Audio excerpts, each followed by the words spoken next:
August 18 Sardar Sarvai Papanna Goud జయంతి సందర్భంగా Hyderabad tank bund పైన సర్వాయి పాపన్న విగ్రహావిష్కరణ ప్రజాప్రభుత్వం చేయబోతా ఉన్నది.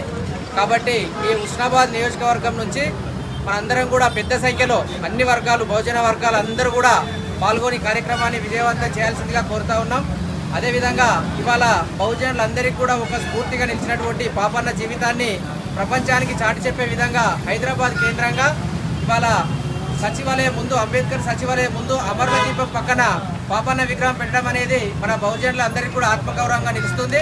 అందుకు ఈ తెలంగాణ రాష్ట్ర ప్రభుత్వానికి ప్రత్యేక ధన్యవాదాలు తెలుపుకుంటూ, ముఖ్యంగా బీసీ సంక్షేమ శాఖ మంత్రిగా ఇవాళ పొన్నం ప్రభాకర్ గారి కృషితో ఈ విగ్రహ నిర్మాణం జరిగింది. అదేవిధంగా ఈ ప్రాంతంలో కొమ్ముగుట్టలో కూడా పాపన్న టూరిజం స్పాట్ కోసం, టూరిజం సర్కిల్ కోసం 4,70,00,000 రూపాయల నిధులు ఖర్చు పెట్టడమే కాకుండా అర్బన్ పార్క్ కూడా ఏర్పాటు చేయడం జరుగుతూ ఉన్నది 10 కోట్ల రూపాయలతో.